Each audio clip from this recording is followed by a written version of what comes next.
Hey there, improvement nerds, and welcome back to the show. In today's episode, Tom and I are going full nerd on one of our favorite lean topics, visual management, and then taking that lens all the way to the happiest place on earth. Tom and I start by talking about why good visual management is more than just a board on the wall. It's about creating a true line of sight between strategy and the work on the floor, making goals and problem solving visible in a way that frontline teams, leaders, and executives can all connect to. We dig into what makes boards actually useful, not just a collage of birthdays and barbecues, and how to design visuals that people are drawn to and can understand in 5 seconds from 5 feet away and actually use to manage the work. From there, Tom and I carry that thinking into Disneyland. We unpack what we noticed in the park, from wait time boards and queue design to security and ticketing, to how Disney uses visual cues to guide guests, reduce confusion, and shape the overall experience. We even nerd out on strategy, Little's Law and ride lines, and yes, pin trading, as a surprisingly great example of PDCA in action. So if you ever stared at a wall of charts and Post-its and wondered, is this really helping anyone? Or you stood in a theme park line thinking, this flow could be so much better, then this episode is for you. Let's eavesdrop in on this conversation already in progress and wage an all-out war on bad process. So one thing I want to talk about, Mark, is the importance of visual management when it comes to helping to create a space where people can see and converse about the most important goals that they're all working on, and maybe have the opportunity to even share ideas and brainstorm and work collectively as a group to discuss some of the things that are getting in their way of meeting those goals. Yeah, I think that we see that often, that there are boards that might reflect a strategy that an organization has and how that is being deployed within their organization. I've used boards in my previous lives, and I think the purpose of it is for the boards to draw people to them so that they understand. I think there needs to be some thought around how do we make the boards attractive, but not too fun to where we're just hanging up pictures of our Disney trips and it becomes, where's the next picnic or barbecue or birthday? But the information is broken down. I like to say the 5x5 rule, 5 seconds, 5 feet away, you can understand what's going on in your portion of the business and how you're contributing to the overall strategy. So we've seen many different boards, and we've seen what good looks like and where there's boards that have opportunity. Sometimes we can be so fixated on what we've seen other organizations do with their boards and try to make that fit within our organization, and it doesn't quite work out. But making sure there's a logical flow for me, I think, is a big thing, from what is the higher strategic level plan all the way trickling down to what's important as far as how the frontline staff engages with tactics that move some of the objectives that get to your goal. And the fun thing I've seen in the past is placing those tactics out on the front line and getting people engaged with the work and them seeing the work move through the boards and having some kind of confidence as we celebrate each win that helps drive the organization forward is amazing. And then also getting the senior level and the executives to the boards as well to meet with the frontline staff and have frontline staff just kind of report out on what they're doing to drive strategy. I think there's probably no greater feeling for senior leader executives than to see the connection and the connective tissue between the plans that were laid out and the actual work being done on the floor, and that being articulated through the boards. I like the analogy there, the connective tissue, and really taking a PDCA approach to your boards is get started with really have a clear purpose for the boards in mind, and through feedback and calibration, get that board to serve the leadership team from goal setting and the frontline team to have clarity of what goal is and what those tactics are that are driving those goals, and know how they can contribute to the achievement of those change initiatives. Oftentimes a tactic is a specific process level change that's happening or a problem that needs to be solved. So I think that is a really wonderful articulation of how those boards really help create line of sight across the organization from the highest levels to the delivery of your products, goods, and services.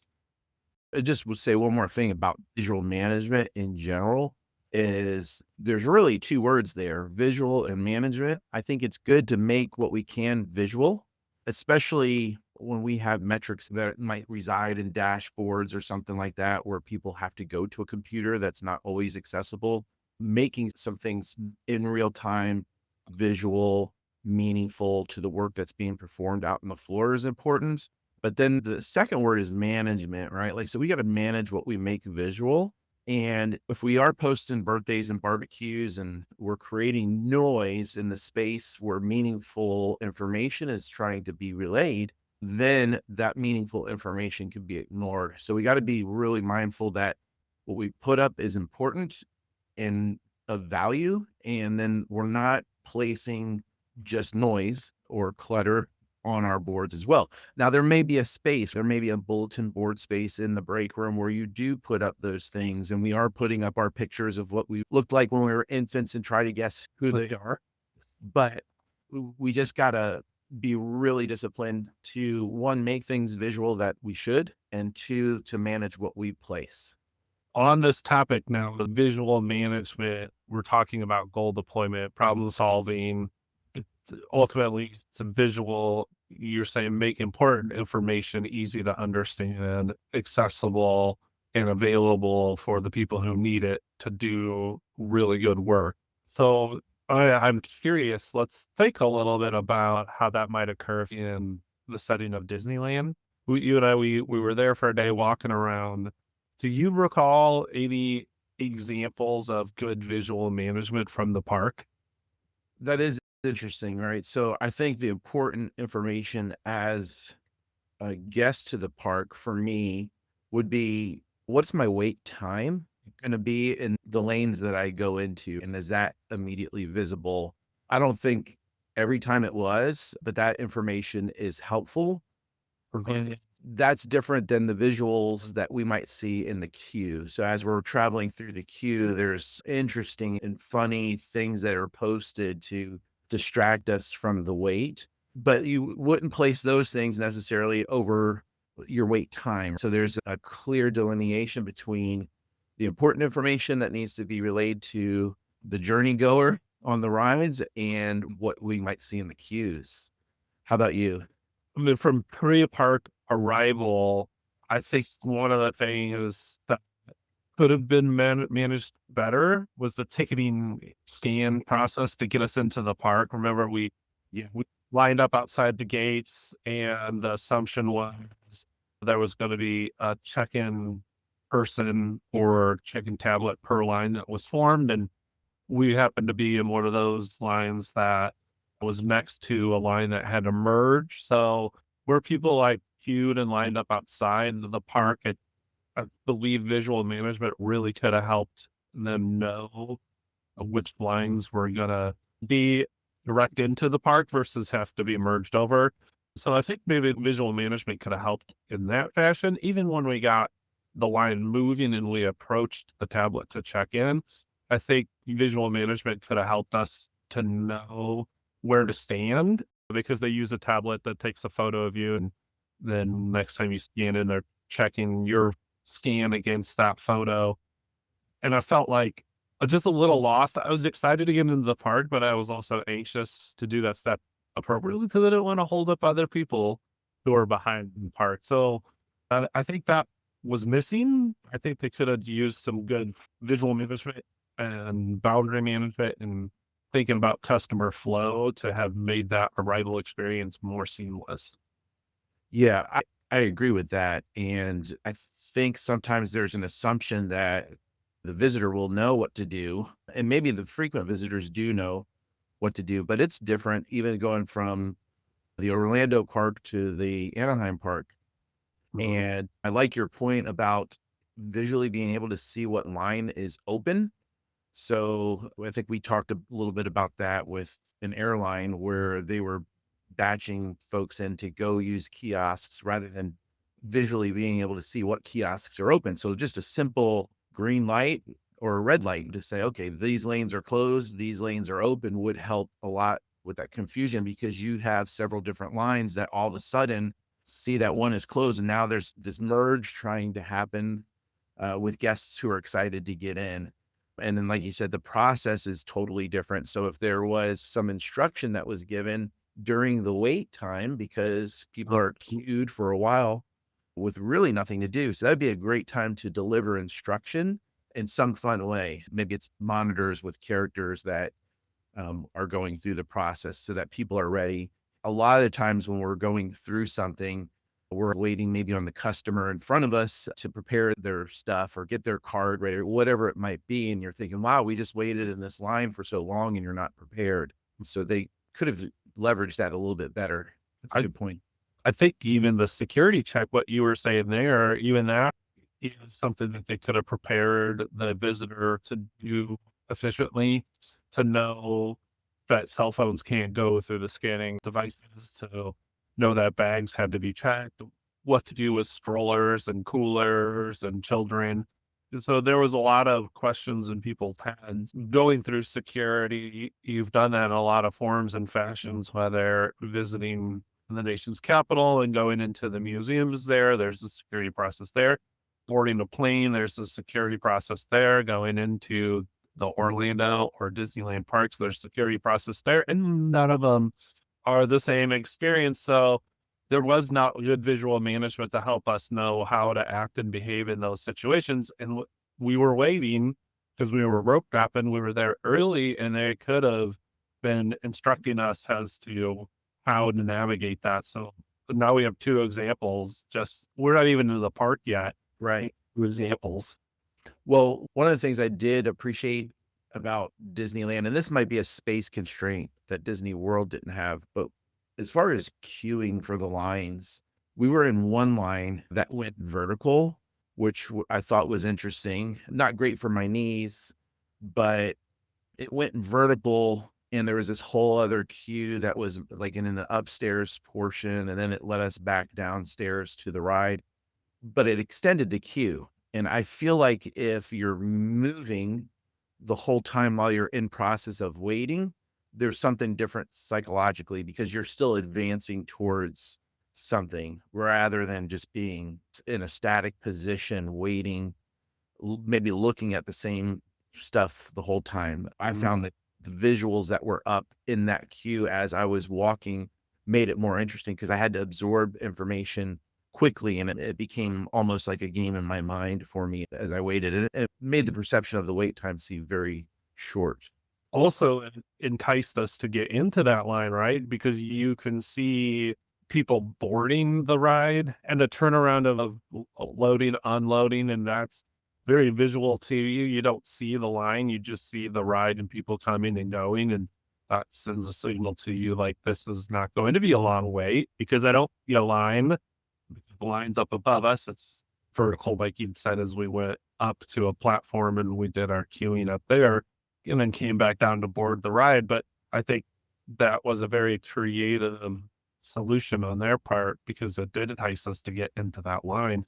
And the posted queue wait was 30 minutes. And I think had we seen that and seen the long line, we probably would have been deterred. But because we saw that and movement, we're like, well, we're going to be moving the whole time. So I think that did draw us into that ride. I thought Disneyland was very creative in how they kept you moving in line. Speaking of that, I had a thought just about the wait times that are posted, right? So we find them to be sometimes pretty accurate and sometimes, hey, it's shorter than we expected, or maybe this is a little bit longer than we expected. And we know as lean nerds that we can use Little's Law if we wanted to figure out how many people are exiting the ride, how much capacity the ride holds, how long our wait time might be. I'm not sure what Disney does to get those wait times. I think I've seen coins or flags given to people at certain times of the day, and as they make their way from that handoff to the ride itself, they measure that time. I was just thinking with the advent of AI, what could be done to get a more accurate reflection of wait times, especially with magic bands? How do you think there's a way to incorporate that? I do. And I calculate in my head quite often how many batches I am back from the ride, knowing that take the boat ride of It's a Small World or even Pirates, those boats hold probably about 16 to 18 guests per. And if you're entering the building and your kids are asking how much longer, or you yourself are asking yourself how much longer, you can visually calculate how many boats back you are and know that a boat departs every 2 minutes and come up with a relatively accurate estimate of how much longer you have. So I do think there is, even at the start of the queue, a better accurate estimate of how long you'll be in there, or even checkpoints within the queue to say, hey, you're here now, and assuming no interruptions to the ride, because that sometimes does influence wait, is if things go offline or there's circumstances that cause the flow to be temporarily interrupted. But assuming those things aren't going to happen, I believe they can get pretty accurate estimates from visualizing the crowd size in line. Yeah, that's interesting. Now I got more insight into how your brain works inside of a queue. So you're thinking, okay, it's going to be six more boats, and we're in. Yes. Yeah. I was thinking more along the lines of, hey, they're selling this technology on people's wrists that have RF features in it. Could there be signals, kind of like a Waze or something like that, that we use for traffic? And it measures the speed at which we're moving through the queue, if it's geofenced, to the time we're onto the ride, because that would account for real time stoppages of the ride. Sometimes they're down for just a minute or two, and then they start back up. And I don't think that board is accurately reflecting those kind of adjustments, and that's where you might get the 5 to 10 minutes variation. Mhm. It could be honed in maybe just a bit more. I think it could really work. If anyone could make it work, it probably would be. Yes. Yeah, they would have to want to make it work. Yeah. I have something to talk about, I think. Let's do that. It's gonna be need to be with your permission, though. Listen, grandkid. So I think what I saw was a perfect reflection of strategy at Disney on your behalf. And what I thought was just one of the more funnier moments of my life. As I reflected back on it, I said, this is strategy at its best. And maybe there's a lesson to be learned from some organizations here. Strategy isn't just thinking of something and doing it right away. When we got to the parks, we noticed, you bought some pins at the parks. And one thing that struck me was you took the box of the pins and you tore the box kind of open. So you opened the box to make a flat piece of cardboard. And Mhm. then you just stuck your couple pins on that. And you just said, I like to keep my pins, this way. And you tucked it in your bag. And then we went about our day a little bit longer. We started collecting some more pins. So we got a couple more pins, few more pins, and you kept sticking them on this, what's now a flat piece of cardboard. And then it became, hey, I want to start trading some pins. And you started to be able to pull out this piece of cardboard that would display all your pins at one time rather than fumbling through a bag or whatever that might be. And then we realized that you actually knew where all these pin trading spots might be in Disney. And so we started kind of scouting those out, and you were really casual about it. And then we got to one area of the park where it was just full on. You pulled out, I think, two things with all your pins on it, and you drew a crowd of people to your own little pin board for trading. And my wife and I were just laughing at it because we were introverts. We would never be able to do something like that. Although we would love to trade pins in the park, but you were drawing a crowd, creating conversation, doing some pin trading, and people are drawn to boards, and you made a board in the park that day. And as I reflected on it, I said, man, you know what? I think Tom had a strategy, and his strategy started when I had a question about him kind of tearing that box apart and just placing two pins on a piece of cardboard. I think he knew, like, at that point in the day, he was going to open the cardboard. He's going to place the two pins on there, start collecting more pins, putting those on, and eventually he would wind up in this spot at Disney on a table and do some serious trading. And he didn't do it all at once. He didn't go in and buy all his pins in one store and just set up shop. He slowly and methodically took steps Well, yeah. to where he needed to be to position himself to do some optimal pin trading. And and a day there felt like 3 days, but it was just interesting the way that I perceived you as step by step, slowly inching your way strategically to where you wanted to be. And I just thought if companies would learn that discipline to just first buy the box and just kind of open it and flatten it would be great, and put the 2 pins on there and accept that as the win for right now. Mhm. And realize that eventually you'll get to the point to where you want to be, uh, doing what you need to do as an organization by taking these small measured steps. So we thought it was funny. We were cracking up at just the whole setup. But with as I thought about it last night, I thought that was really, I think, and that whether you meant it to be strategic or not, and you were just doing what you do, I thought that was a strategic way to lay out a day to ultimately get to some good pin trading.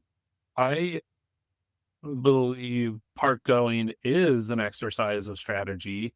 You have objectives for that day of what you want for your park going experience.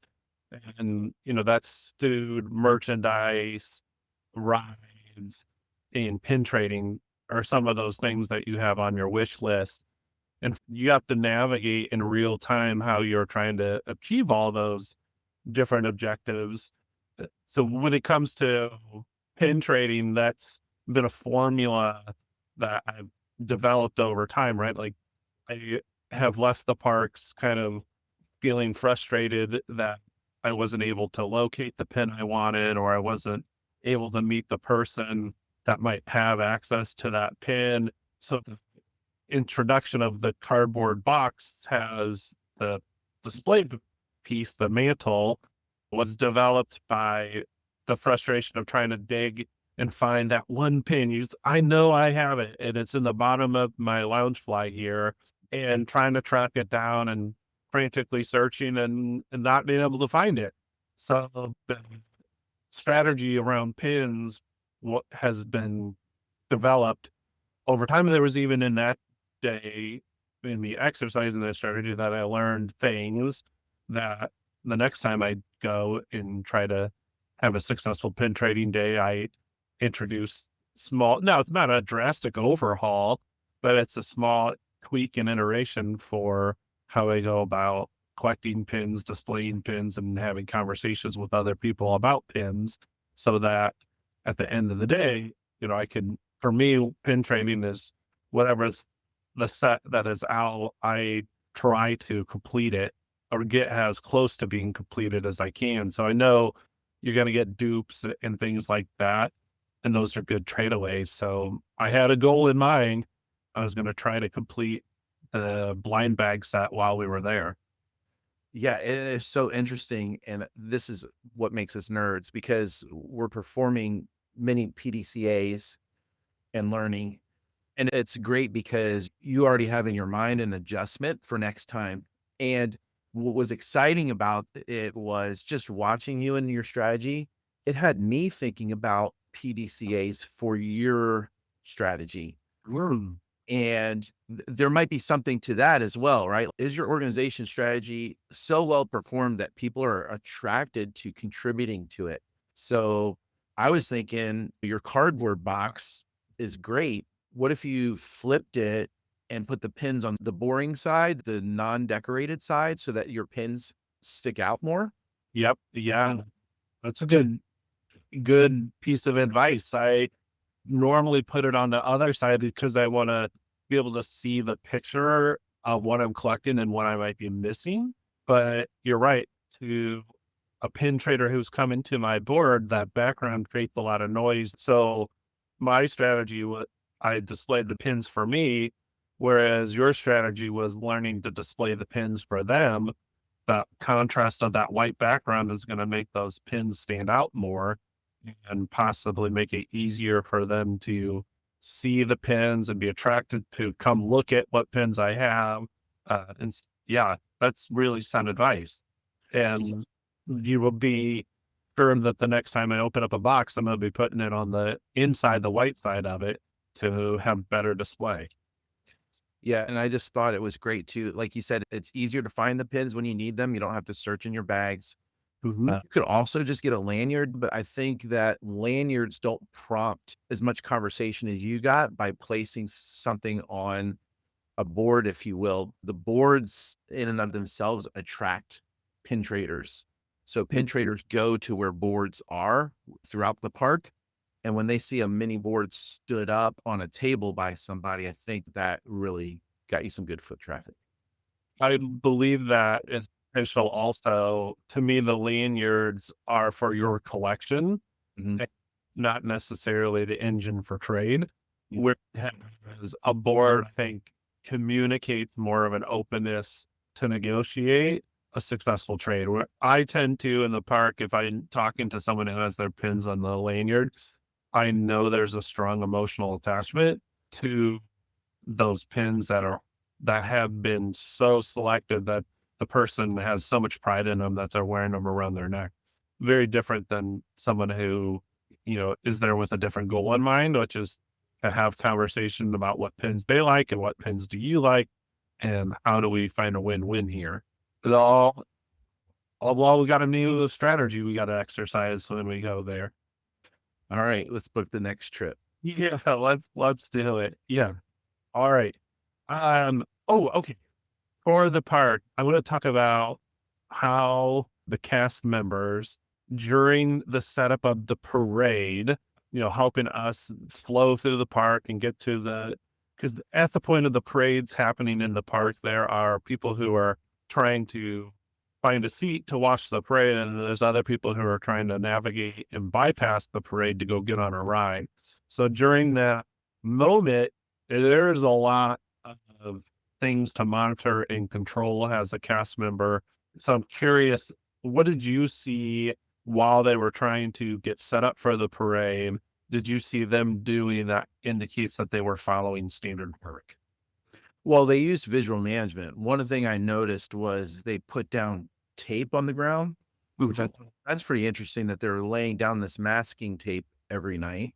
Yes. But it was a glow in the dark masking tape that they put on the ground to kinda set boundaries for where you could sit or where you couldn't pass. And those aren't permanent. You're right. They put them down before at some set interval before the parade, and Yeah. then are also then after the parade removed. So that indicates their lay out their visual management. They're following some standard to say, hey, this far in advance of this event, we need resources to help lay out this visual management. So I Mhm. saw that too, tape on the ground. I saw them applying the tape. So place tape and then remove tape. Yeah. So X amount of time before the parade, place tape. And then I noticed that as the parade ends, there's generally a group of cast members that follow the parade that lets the crowd come in. And it's right before that crowd come, they're removing that tape because you don't want this influx of people just stepping on the tape to where you can't remove it. Yeah. They wanna catch that beforehand. They're also using other visuals as far as the placement of their cast members and using red and green wands. Mhm. So green is, okay, yes, you can walk through this area. Red is, no, you can't walk through this particular area. And so they're giving instruction to the park goers on where they can and cannot go. What I thought was interesting about this parade that I haven't seen in other parades at Disney, and this might be a space constraint thing at Disneyland, but the parade itself had actual breaks in it. So, Yeah. there were some characters that would go through, and then there would be this kind of odd break of nothing for maybe a minute, and then the next kind of cavalcade, it was a series of cavalcades then rather than one long parade that we're probably used to seeing at Disney World. Yeah. And what I noticed was these breaks were to allow guests to cross the road.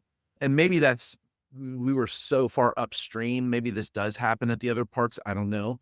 But I've never seen guests be able to actually cross through the parade route Yeah.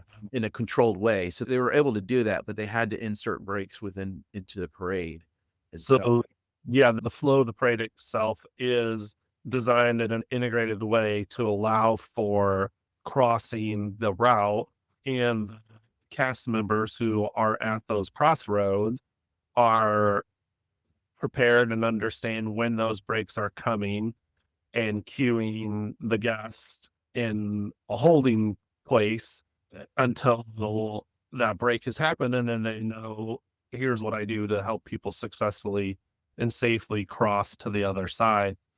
That was a really nerdy observation of you, Mark. I made it too because as one would pass, I was like, well, where's the next one? And just where we were, you literally have a look around the corner to see what was coming next.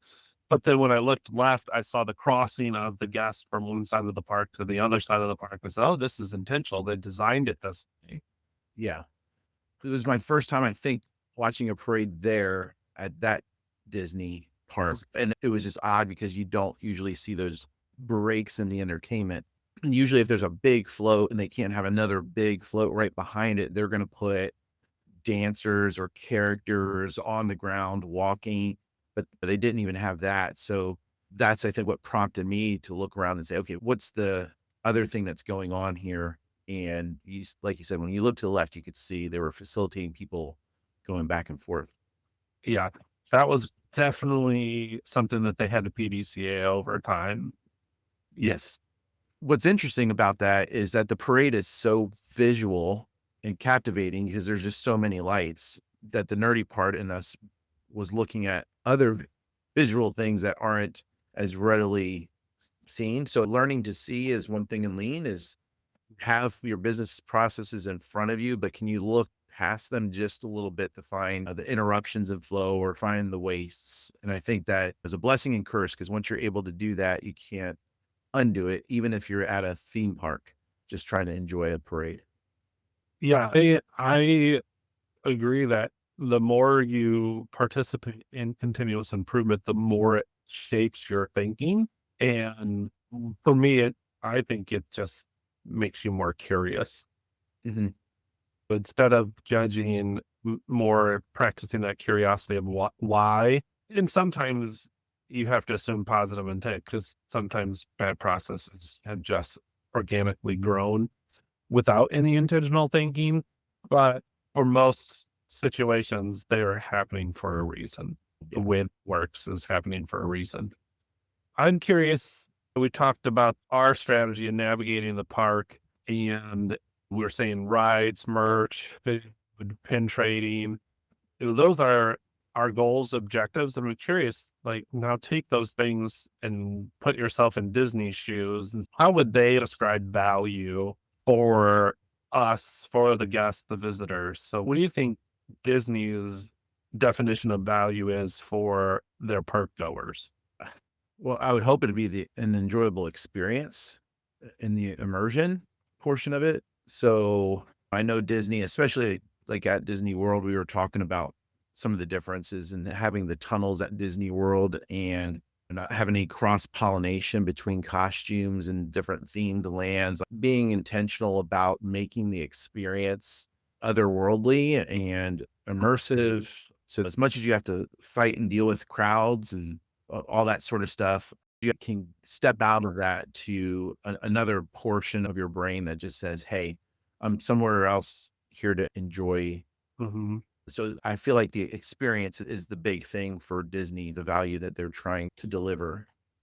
I think I heard when you and I went tiki going together, you used a word that I'd never heard before, which was escapism. Yeah. And so I may hear a little bit, and in this definition of value, it's this: how have we curated an experience that provides someone with an opportunity to believe that they aren't here, in the center of Anaheim, but they are elsewhere. They have escaped from And escape means like you're fleeing from something that is harmful. Kind of thing. I think it's different. It's a momentary break from responsibilities that you might have to return to a different time and period in your life where your only goals and objectives were play and fun and experience. You're escaping from the day to day to something that's different, playful, and fun. Yeah. And so there is common links there between Disney and Tiki. And I just feel like in the world today that that's something that organizations probably need to focus on Mhm. as a strategy. Like, how are we providing some sort of escape? Maybe it's escape from bad processes. And this is where I think also that the design thinking portion and the journey mapping that we do and understanding the business from the customer's perspective is so important. And I feel like the future of businesses that, especially that are in entertainment, but just businesses in general, as things become more and more automated, as AI is introduced and we have less touch points with people, less contact with people, and maybe that's to avoid bad customer service or avoid costs or whatever that might be. I think there's going to be a need for some sort of escapism element and connectivity to good service.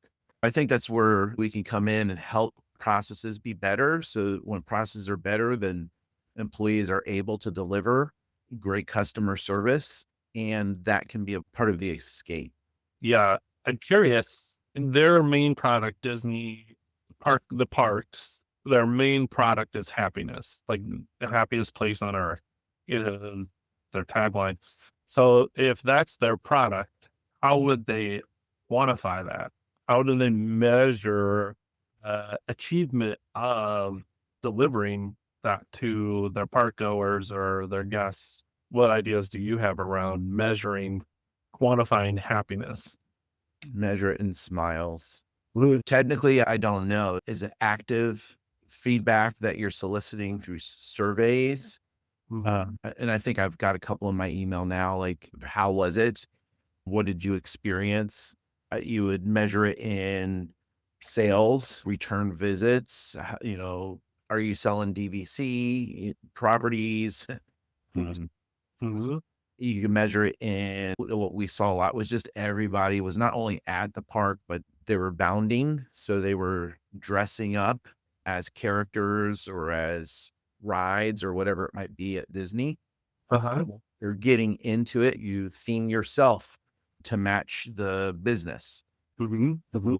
There's several ways you can measure the delivery of happiness. I never thought to consider percent of park goers who are on theme as a measure of the success of a business for delivering happiness. I wonder if they've ever considered. Yeah.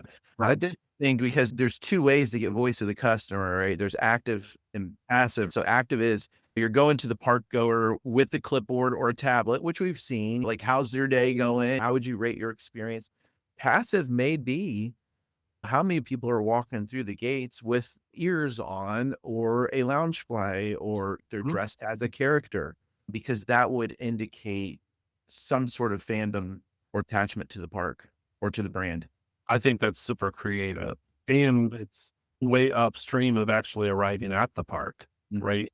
yeah. You formed a brand perception and a relationship before the experience, and I think that has helped frame a more positive outcome for that person. So if you're there and you're in the mindset of, "This is gonna be stressful, these are big crowds, I feel confused, I don't know how to navigate their systems to order food, I don't know how to use mobile checkout," and it just all it is the sensation of feeling lost, that I think is gonna lead to some disgruntledness and some stress, and it's hard to have fun when you're stressed about the crowds or stressed about being hungry and not being able to get food timely. And those stresses, small in some cases, add up to by the end of the day result in, and we've all kind of seen it, the meltdown. But as much as they can create some resilience to that, because Disney can't do everything perfect, there are going to be stressors in that day. But if you come in with the right attitude and the frame of mind that I'm here to have fun, I'm here to get out of my everyday routine and just immerse myself in something that is about being joyful and happy, you're more resilient to deal with those stressors, such as the line merging right before the park opened. And what was a short line now is twice as long as every other line because no one helped to facilitate the dispersion of that crowd into other lines instead of just two coming together. They could have split us into three different lines and not been such a burden. So, stress will happen, but because you have some level of preparedness and excitability coming to the park beforehand, you're more resilient to that stress. Yeah, the folks that are bounded have more resilience than probably someone just coming in street clothes. Those are the folks you gotta watch out for. There is a book, and you could probably help me with it. I think it's called Raving Fans. Is that right? Is it super fan? Are you talking about Pat Flynn's fan? Maybe. It's where you become such a fan of the organization or the business Mhm. that kinda overlooks a multitude of sins. So, I'm a fan of a few businesses, and when something goes wrong in those businesses, there's some grace, there's some forgiveness there because your good experiences far outweigh some minor few bad experiences, right? So, how do you create the fan? And I think that's what Disney's trying to do is create the fan, and then when there's some breakdown in processes, those are gonna be kind of forgotten about quicker than just the casual first time goer who was brought there or is experiencing the business for the first time. Yeah. Well, it was a lot of fun to talk a little bit about the practice of lean in the Disneyland environment. I imagine we could probably have another sit down and walk through more topics of the things we saw there. But for today, I feel like we've had a wonderful conversation. Well, improvement nerds, that brings us to the end of today's conversation. Tom and I had a lot of fun unpacking visual management, not just as a lean tool, but as a way to create shared understanding, alignment, and meaningful connections between strategy and work on the floor. From boards that actually get used to watching PDCA come alive in places you might not expect, like a theme park queue or at a pin trading table at Disneyland. We hope this episode got you thinking differently about how visuals shape behavior, flow, and experience. Whether you're designing boards in your organization, guiding customers through a process, or just standing in a line trying to make sense of what's to come next, this lesson holds. When important information is visible, well managed, and thoughtfully designed, work gets easier and experience gets better. Thanks for spending time with us. If you enjoyed this episode, share it with a fellow improvement nerd, leave us a review, drop us a note with what you're seeing out there in the wild. Until next time, remember, leave your processes better than you found them.